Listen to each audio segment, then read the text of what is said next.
What most people know about Armenia is that it's a tiny, landlocked country tucked in the mountains of the Caucasus. But few realize it holds one of the richest and oldest legacies on Earth. Before Rome had an empire or Greece had philosophers, Armenia was already writing its story. A story of kings and scholars, warriors and artists. From Tigran the Great to the Soviet Union, from Komitas to System of a Down, from the soulful sounds of duduk to Tumo's groundbreaking tech innovation, Armenia has never stopped evolving.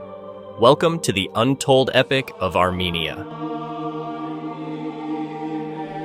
Before Armenia was Armenia, there was Urartu, an Iron Age kingdom that rose around Lake Van in the 9th century BCE. Ruled by warrior kings like Menua, Sarduri, and Argishti, Urartu left behind imposing fortresses, sophisticated canals, and inscriptions chiseled into stone that still speak to us today.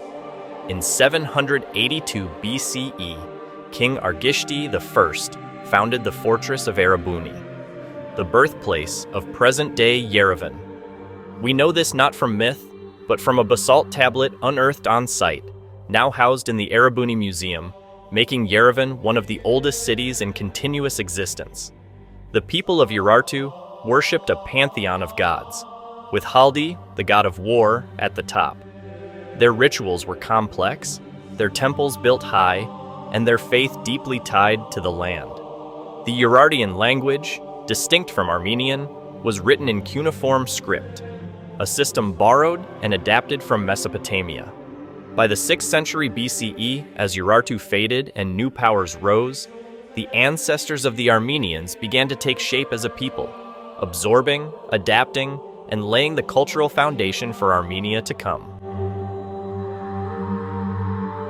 After the fall of Urartu, the region didn't fade into history. It transformed. First came the Urartu dynasty, setting the foundations of a distinct Armenian identity. Then, in the 2nd century BCE, King Artaxias rose to power. He founded the Artaxid dynasty, expanded Armenian borders, and declared independence from the Seleucid Empire, officially putting Greater Armenia on the map. But it was his descendant, Tigran the Great, who turned Armenia into an empire. His rule in the 1st century BCE was the pinnacle of Armenian political power.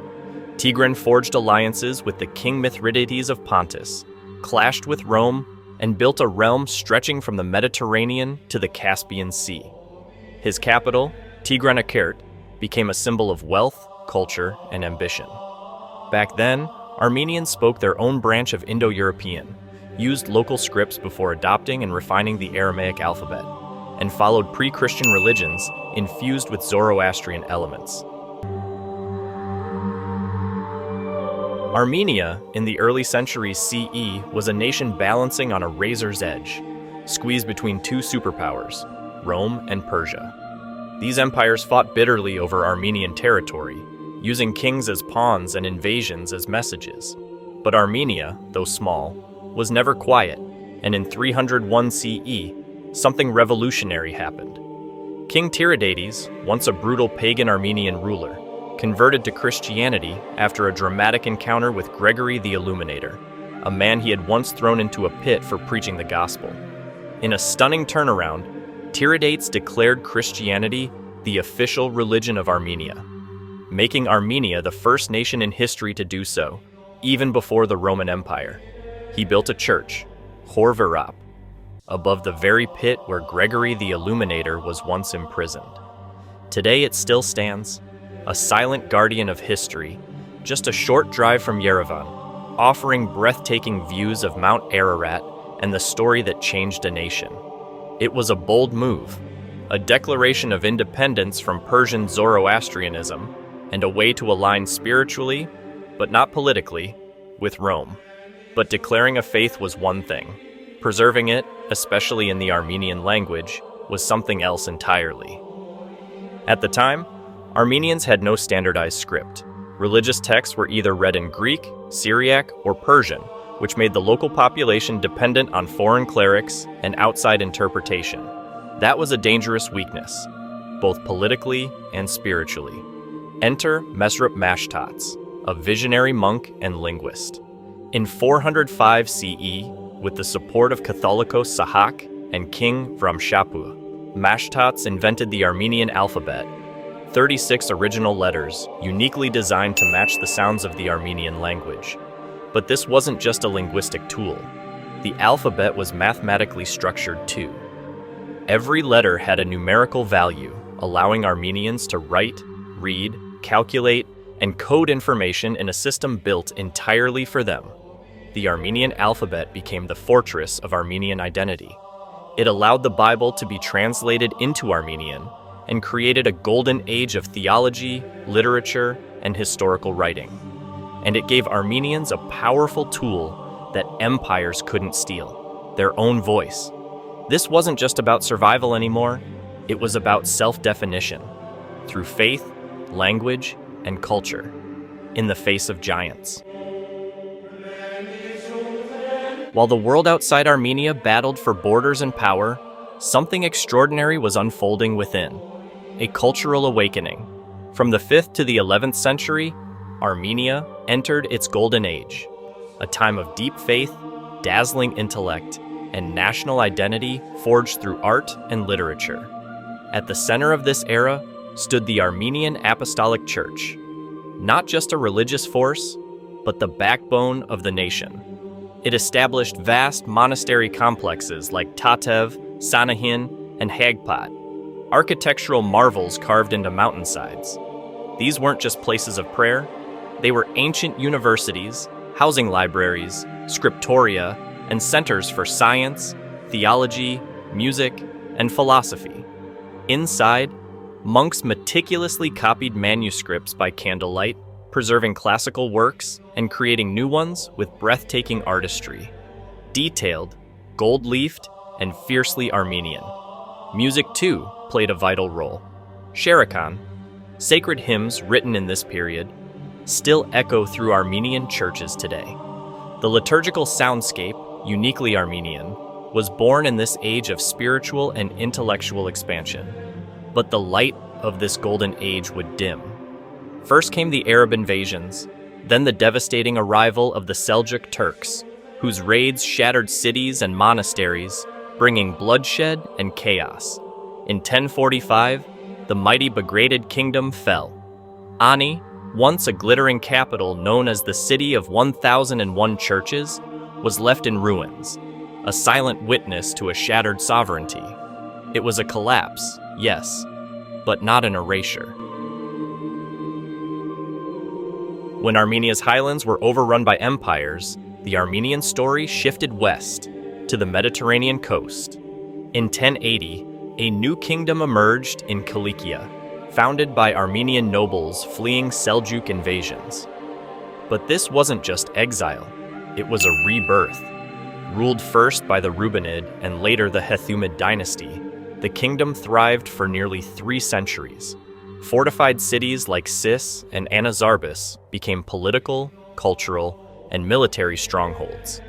Its kings forged powerful alliances with crusaders, securing Armenia's place in the geopolitical chessboard of the medieval world. Cilicia wasn't isolated. It was cosmopolitan. Armenian nobles adopted Western court customs, legal systems, and even armor, while preserving Armenian language, religion, and identity. Royal marriages tied Cilicia to France, Cyprus, and the Holy Roman Empire. It became a gateway between East and West, politically, militarily, and artistically. But this golden chapter came to an end. In 1375, after years of pressure from the Mamluk Sultanate, the last king Levan was captured. With his fall, the kingdom collapsed, and Armenian statehood once again became a memory rather than a reality. As the Cilician kingdom faded into history, Armenia entered one of its darkest and longest chapters. Centuries of domination by powerful empires. From the 14th to the 19th century, Armenian lands became a battleground between 2 giants, Persia and the Ottoman Empire, each carving and claiming pieces of the homeland. Caught in the middle, Armenians endured waves of violence, forced conversions, mass relocations, and cultural suppression. Yet amid the turmoil, a fierce identity endured, preserved through the church, language, and the arts. Monasteries became sanctuaries of culture. The diaspora expanded from India to Poland, merchants and scholars keeping the Armenian spirit alive far from home. In the east, Safavid Persia forcibly relocated tens of thousands of Armenians in the 1600s, including the famous transfer of skilled artisans to New Julfa near Isfahan, creating a thriving Armenian district that still exists today. Meanwhile, under Ottoman rule, Armenians were labeled as dhimmi, second-class citizens, but they also served as vital middlemen in trade, banking, and crafts. Some became court architects, diplomats, and thinkers. It was a complicated dance between oppression and opportunity. Throughout these centuries, uprisings erupted, some armed, some spiritual.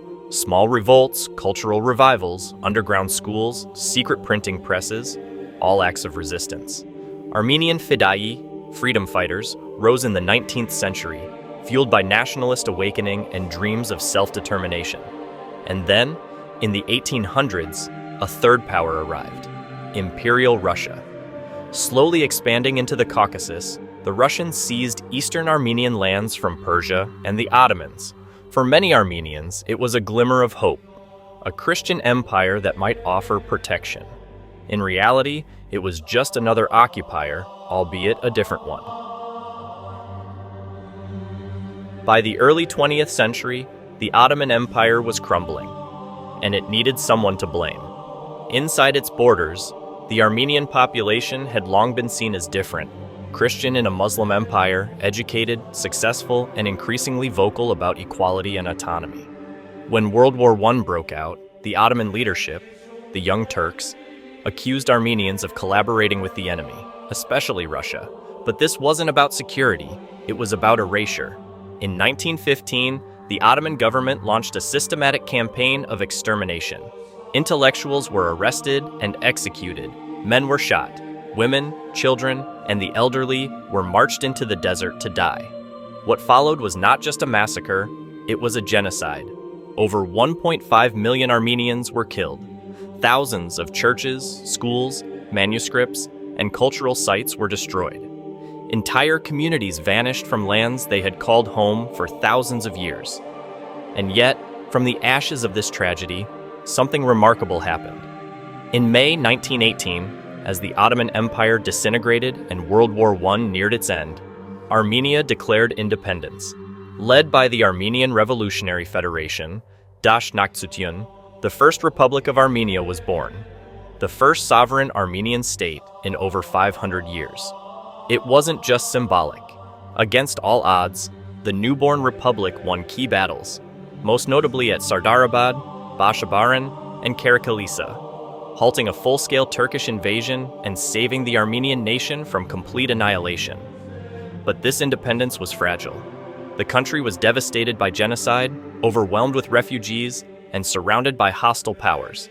In 1920, the republic was caught in a deadly squeeze, attacked by Kemalist Turkish forces from the west and overrun by the advancing Russian Bolshevik Red Army from the east. In December of that year, the First Republic fell. Short-lived as it was, the First Republic proved something powerful, that Armenians, even in their darkest hour, could rise, organize, and reclaim their nationhood, if only for a moment.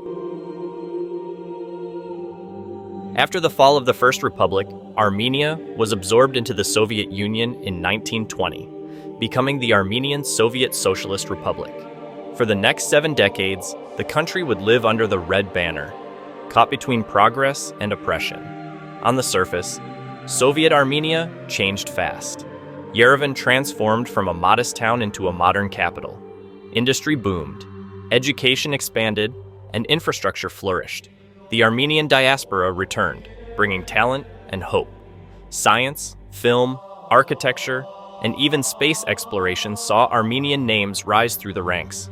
Aram Khachaturian's music echoed from Soviet halls, while the genius of Viktor Hamburtzumian made waves in astrophysics. But the cost was heavy. The church was silenced, religious leaders were exiled or executed, and national identity was tightly policed. Komidas's legacy was buried under ideology.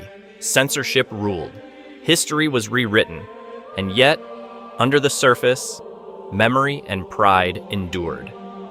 Armenians never forgot. Not the genocide, not their language, not their sacred Mount Ararat, now just beyond a closed border. Dissident writers, underground artists, and silent prayers kept the flame alive. By the 1980s, cracks began to show. The Karabakh movement reignited the national spirit. Massive demonstrations demanded that Nagorno-Karabakh, a historically Armenian region placed under Azerbaijani control by Stalin, be united with Armenia. The Soviet response? Silence, then force. The 1988 Spitak earthquake devastated northern Armenia, killing tens of thousands. The USSR's failed response revealed the system's rot and strengthened calls for self-determination. And finally, in 1991, Armenia once again declared independence. But this time, the world was watching. Freedom didn't come with peace. Almost immediately, a war erupted with neighboring Azerbaijan over Nagorno-Karabakh, a mountainous region with an ethnic Armenian majority. Armenians living there demanded unification with Armenia. Azerbaijan responded with military force. What followed was a full-scale war between two newly independent nations, with little more than outdated Soviet equipment, volunteer fighters, and raw national pride. Despite lacking a formal army at the start, Armenia gained the upper hand. By 1994, Armenians not only secured Nagorno-Karabakh, but also took control of surrounding Azerbaijani territories to create a land corridor. But the cost was devastating. An estimated 30,000 people killed, over 1 million displaced, Armenians and Azerbaijanis alike. Whole villages were emptied overnight. Families were split across enemy borders. Entire communities traded homes, sometimes even entire towns, in chaotic population exchanges. Armenians who had lived in Baku for generations fled overnight. Azerbaijanis from Armenia faced the same fate. Armenia emerged from the war technically victorious, but diplomatically isolated. Turkey, in solidarity with Azerbaijan, closed its border with Armenia, a blockade that continues to this day. Azerbaijan also sealed its frontier. With only Georgia and Iran remaining as open neighbors, landlocked Armenia became economically suffocated. The 1990s were brutally difficult. Power outages lasted for days. Bread lines stretched around corners. The economy collapsed. Emigration soared, and hope seemed like a luxury. But somehow, Armenians persisted, rebuilding through resilience, culture, and diaspora support. The 2000s brought cautious progress. Armenian IT companies began to bloom, fueled by brainpower, not raw materials. In Yerevan, in 2011, a revolutionary tech and education hub was born, Tumo Center for Creative Technologies. It offered free, cutting-edge education in design, programming, robotics, animation, and more, open to every Armenian teenager, without exception. Soon, Tumo expanded with branches across Armenia and even international centers in cities like Paris, Berlin, and Beirut. A country once battered by war and poverty was beginning to reinvent itself through creativity, brains, and youth. The country's economy started to show real growth, but politically, it was stuck. Power was concentrated in the hands of a few, often with close ties to Moscow. Elections were plagued by fraud, corruption ran deep, and the people grew increasingly frustrated. That frustration exploded in 2018. In the spring of that year, hundreds of thousands of Armenians flooded the streets across the country. The leader was Nikol Pashinyan, a former journalist turned opposition activist. Wearing a backpack and a baseball cap, he walked from city to city, rallying the people in a nonviolent uprising against corruption, oligarchy, and stagnation. The protests became a movement. The movement became a revolution. The so-called Velvet Revolution shook the foundations of Armenian politics. The old regime fell without violence. The ruling party stepped down. The people reclaimed their voice. In a stunning twist of democratic power, Armenia voted in new leadership. And for the first time in a long time, it felt like the country belonged to its people. And things started to move. Corruption investigations began. Reforms were drafted. The economy grew rapidly. In fact, Armenia became one of the fastest-growing economies in Europe in the years following the revolution. Diaspora Armenians returned. Young minds stayed. Hope returned. But while the revolution changed Armenia's present, it could not erase its unresolved past. The peace around Nagorno-Karabakh remained fragile, and the world had largely stopped watching. The next chapter would be painful, again. In the fall of 2020, as the world was paralyzed by the COVID-19 pandemic, Azerbaijan launched a full-scale assault on Nagorno-Karabakh, armed with advanced drones and modern weapons, funded by its vast oil revenues and backed by Turkey. In just 44 days, Armenia suffered a devastating defeat. Over 4,000 Armenian soldiers and around 3,000 Azerbaijani troops lost their lives. The war ended with a Russian-brokered ceasefire, and the consequences were heartbreaking. 120,000 ethnic Armenians were forced to flee their homes, leaving behind villages, history, and sacred sites. In the wake of the war, Armenia began shifting away from Russia, questioning the value of old alliances and starting to look toward closer ties with the European Union. But the loss still lingers, not just in land, but in memory. Considering everything this small, ancient nation has endured, wars, genocide, earthquakes, invasions, modern Armenia feels like a quiet miracle. Today, Yerevan buzzes with life, art, and innovation. Cafes spill onto sidewalks, tech startups rise beside Soviet-era buildings, and music echoes through centuries-old streets. The country is young, energetic, and rapidly evolving, yet still deeply connected to its roots. The Armenian diaspora, now over 7 million strong, remains a powerful global force. And more are slowly returning home each year, bringing with them ideas, skills, and a deep love for the land of their ancestors. And despite all odds, Armenia continues to punch far above its weight, not just surviving, but slowly, steadily redefining what it means to thrive. Armenia isn't just a place, it's a story, ancient, resilient, and still being written. Thanks for watching. And if this moved you even a little, hit that like, drop a comment, and subscribe for more untold histories.